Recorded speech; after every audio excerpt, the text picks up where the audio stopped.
No, honestly, whichever way I turn it, just stays level. Hey, hello. Thank you to Simon Dan and all the new subscribers who've come here over the past few days. It is really humbling the way that this channel is growing at the minute, so thank you very much. Now, if you saw my collaboration with Simon Dan, you'll have seen that I played the part of a conspiracy theorist that didn't believe oxygen was real, and you may be forgiven for thinking that was too far-fetched. Well, I've been sat on this comment for weeks now, and I think it's a brilliant time to play it. Photosynthesis dreamed up a long time ago so they could later claim climate change or hide how oxygen is created, blah blah blah. My name is Scott Merrow, I don't know what I'm talking about. Yes, Scott Merrow there on Peter and Pete's YouTube chat box, who genuinely believes that oxygen is part of a government conspiracy. It is unbelievable, isn't it? Simon Dan hadn't even seen that comment before he wrote the script for our video, almost like he's got psychic powers. Amazing, Dan, well done. Now, as always in this show, we're going to start off a little bit silly, and then we're going to take a more serious look at a conspiracy theorist whose scientific demonstration might not prove the point they think it's going to make. But first of all, for the second week running, can we welcome back, allegedly Dave?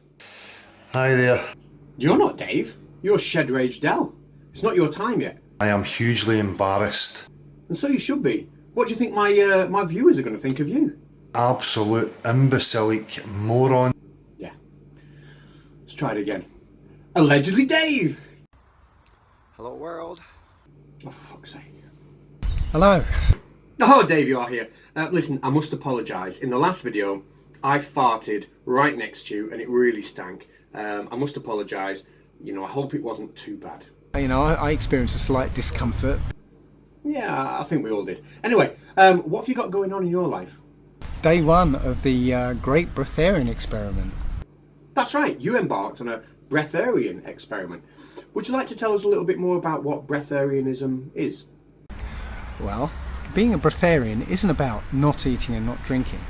It's about drawing that distinction between eating for pleasure and eating because you think your life depends on it. So basically it's where people eat, but pretend they don't have to. So how do I make somebody want to become a breatharian? Give somebody poisonous food. Moron. So, how did you find the first day, Dave? I found the first day to be very difficult, actually. Well, that's hardly surprising, though, is it? You know, going without food for the first time.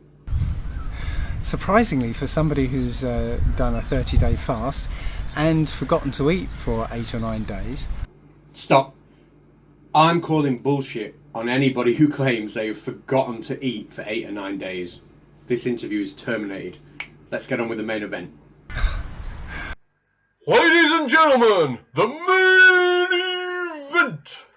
So it has come to that time. Let's look at some scientific demonstrations and scientific arguments, and I'm going to be frank, laugh at how they are not really very scientific. But there's one argument that seems to trump them all. But I was just thinking around curved water, and it seems to be, well, it seems to be the thing. Now, this guy is called Belief is a Thief. He's not going to be the subject of this video, but I did meet him in Block for Blocks chat. I don't even remember him. He's the guy who said this. Conspiracy cats, feck off. And this. All teachers are fucking mongs. And this. All professors are mongs.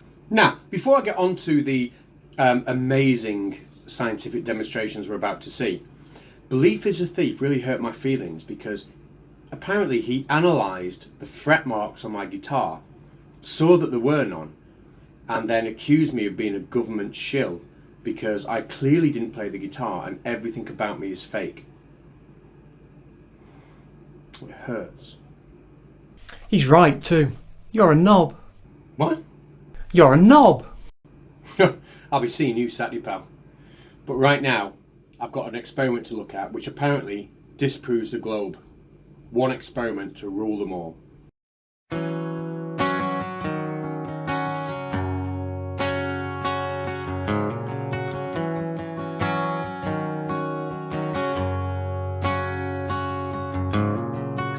So this video is from a guy called Execrate 200. The title of this video, look, this one simple demonstration destroys the globe. It sounds so exciting. Let's see what he actually does.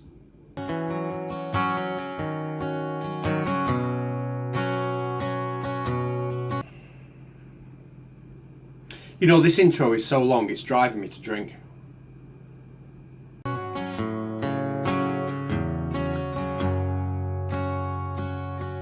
Right, I'm going to save you a lot of time now. That wasn't actually the intro. That was the whole video, the whole 5 minutes from start to finish.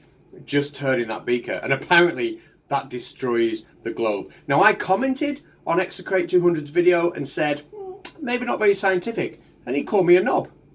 He's right too. For God's sake, man, who the hell are you? Right, anyway, surely there must be other champions out there who've got better demonstrations than this. Let's have a look. In the face of overwhelming odds, I'm left with only one option. I'm gonna have to science the shit out of this. Well, that's a promising start. No maths, no diagrams. He's just gonna science the shit out of it. Oh, he really does.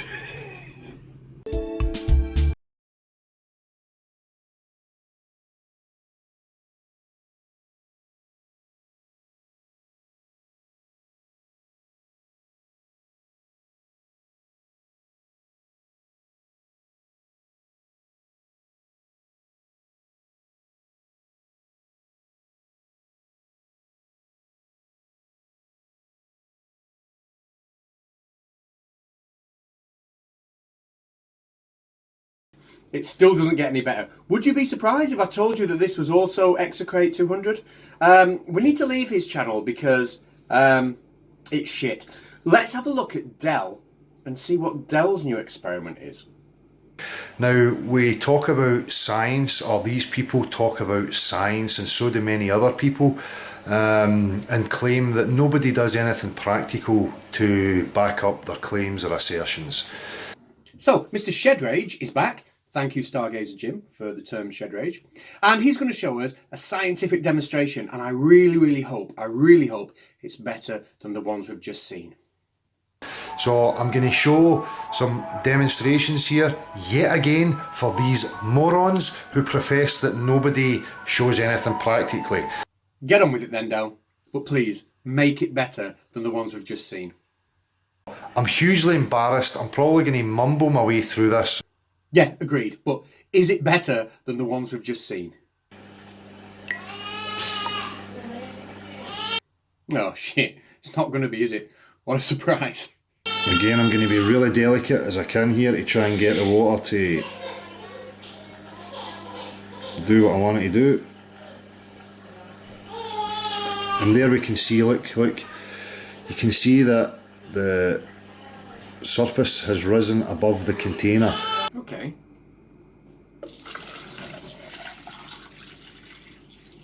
Oh, shit! Knob!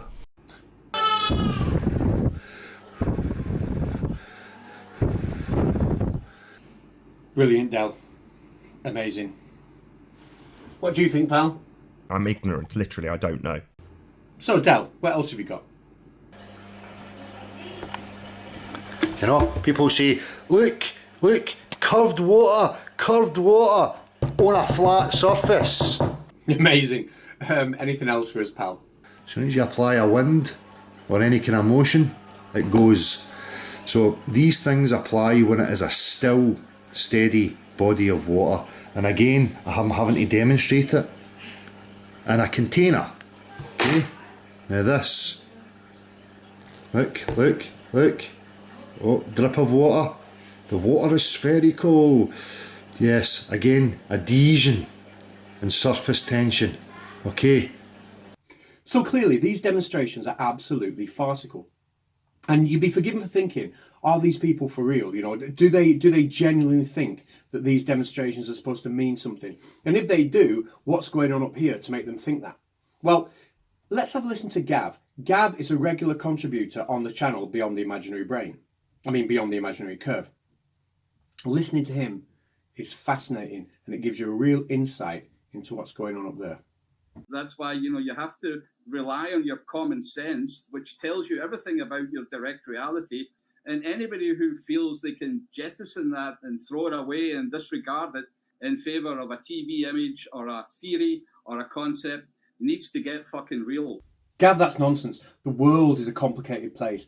Things work in a complicated way. Pushing all that to one side and ignoring all the research that's done before just to rely on what you can see in front of you will make you paranoid and confused. Oh. Yeah. These things were the four biggest things for me. That understanding maths, understanding the difference between physics, metaphysics, understanding how your mind works, and then, really being absolutely certain in your own common sense knowledge, right? The arrogance is truly amazing. To claim that you understand maths and you understand physics and you understand how the human mind works, just to then ignore all that.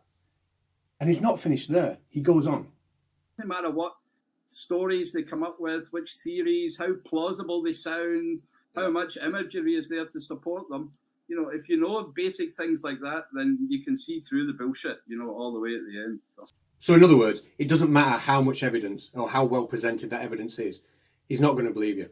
And haven't we all had that experience? But yet, it's all right when his friend Dell gets a football, sprays it with a hose pipe. We're supposed to take that as evidence.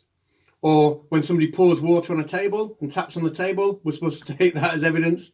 Or when somebody rolls a car down a slanty table, and I could go on and on and on. The hypocrisy is amazing. I will see you all on Saturday. Bye-bye.